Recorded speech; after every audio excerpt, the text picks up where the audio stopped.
আল্লাহ রাব্বুল আলামিন বলেন, কালাম পাকের সাত করে বর্ণনা করে আল্লাহ রাব্বুল আলামিন বলেন, আসমান ও জমিনে যা কিছু আছে আল্লাহ রাব্বুল আলামিনের, যাকে ইচ্ছা শাস্তি প্রদান করেন, যাকে ইচ্ছা শাস্তি দি করেন, মাফ করে দেন। তিনি গফুর রহিম, পরম দয়ালু আল্লাহ সুবহানাহু ওয়া তাআলা।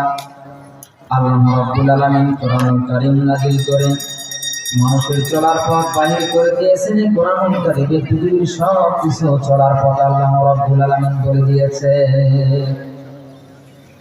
আল্লাহ সুবহানাহু ওয়া তাআলা কোরআনুল কারীম দিয়ে মানুষের জীবন চলার বিধানগুলি কোড করে দিয়েছেন। মানুষ কিভাবে চলবে, কিভাবে পড়বে, কিভাবে খাবে, আল্লাহ রাব্বুল আলামিন কালাম পাকে দিয়ে সাত করে জানিয়ে দিয়েছেন। আল্লাহ রাব্বুল আলামিন বলেন, বান্দা হালাল খাবে, হালাল চলবে, হালাল পড়বে, হালাল দিয়ে সব কবুল হবে। হযরত আবু হুরায়রা রাদিয়াল্লাহু আনহু থেকে বর্ণিত, তিনি বলেন, عن ابي هريره رضي الله عنه قال قال رسول الله صلى الله عليه وسلم لها الناس ان الله طيب يقبل الا الطيب الله رب العالمين رسول صلى الله عليه وسلم হযরত আবু হুরায়রা থেকে হাদিস হযরত আবু হুরায়রা রাদিয়াল্লাহু আনহু থেকে হাদিসটা বর্ণিত। আল্লাহ রাসূল সাল্লাল্লাহু আলাইহি ওয়াসাল্লাম বলেছেন যে আল্লাহ সুবহানাহু ওয়া তাআলা পবিত্র, তিনি পবিত্র ছাড়া গ্রহণ করেন না।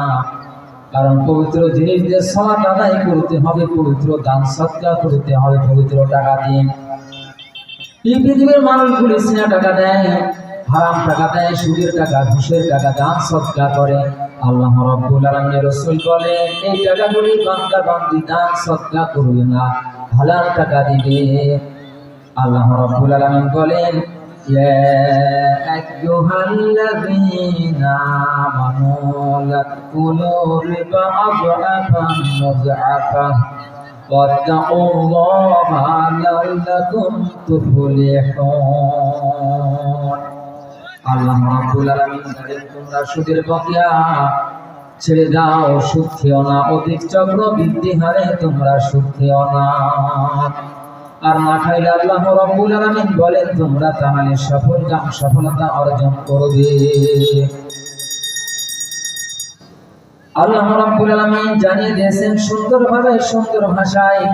আসুন আল্লাহ রাব্বুল আলামিন জনাবে মুহাম্মদ রাসূলুল্লাহ সাল্লাল্লাহু আলাইহি সাল্লাম কি বলেছেন সুদখোর ব্যাপারে। ওয়াকিলা রিবা ওয়া বাতিলাহু ওয়া কাতিবাহু ওয়া শাহিদাইহি চার ব্যক্তি হলো সমান।